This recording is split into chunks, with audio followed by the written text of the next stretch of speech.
Well, the really disturbing thing is that they've abandoned the idea of what science is supposed to be. It's supposed to be objectively assessing data and looking at numbers and looking at measurements and looking at the reality of the situation and not putting everything through an ideological lens. The fact that they're doing that first and that they have to list all their biases and like their privileges and all this different shit and their gender and all that craziness is just like they're essentially saying that that's more important than the objective truth. That's more important than the facts and the measurements and the data.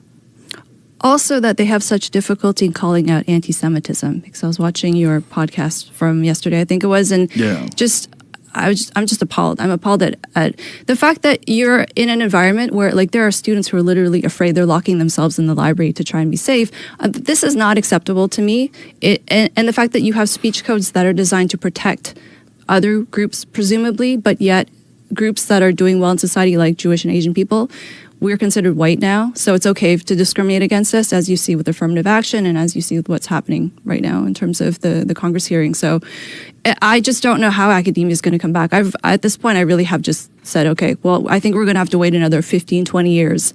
And hopefully alternatives will be built up. And hopefully the public will see the value in science and education again one day. Yeah, it's weird, right? The Congress hearings, they're so strange. It's so strange seeing these presidents of major universities that aren't just unwilling to call out anti-Semitism. They don't seem to have a problem with what these people are saying. And they seem to be trying to find some way to either apologize for it or just dismiss it. It's like to say that it has to be actionable when you're literally calling for death to the Jews. Depends on the context. It's insane. What kind of context ridiculous. is that okay?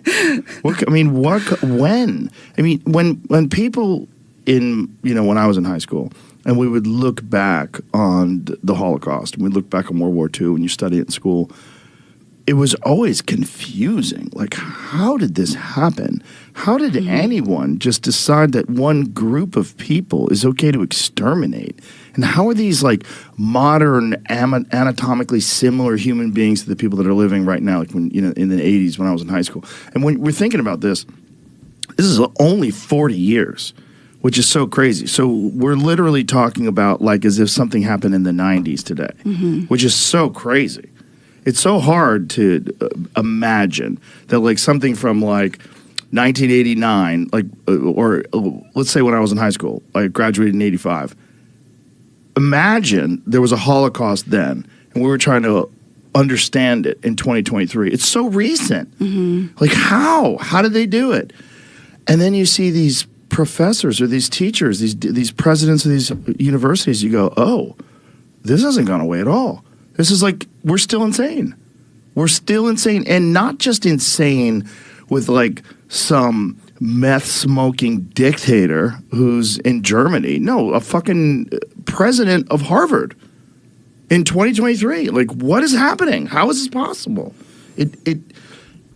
I think it highlights for many people the giant difference between the real world and what kind of ideological subversion is going on in universities. Because I think for the most part, most people who, are my age or younger, who've graduated, gone on to work, and they're living their lives and having families, and they're looking back going, what is how? But these people, it is a cult. It is a cult.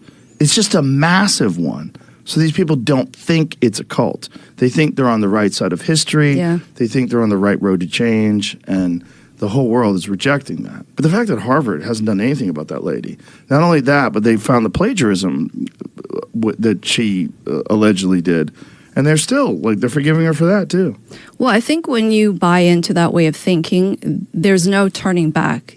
Their way of, my generalization of this type of activism is you just keep doubling down because they're so indoctrinated in that way of thinking. And I think it also probably makes them feel like they are, I want to give people the benefit of the doubt and think that they're probably thinking they're doing something good because they see success in society as somehow being unethical, that you must have done something wrong or bad to get there. You must have done something to hurt other people to get there. So because Jewish and Asian people are doing well, predominantly, or in general in society, they think, well, okay, you must have oppressed these other groups who may not be doing as well. So it's justified. And so they have to call us white, and they have to basically go to any extent. But I think they can't back down at this point because their whole worldview is going to crumble in. So why would they? They're winning too, so why would they? I mean, I guess they're winning. But there's people pulling their donations from these universities now, especially Jewish families. But not just Jewish families. A lot of people are just like, what the hell is going on over there?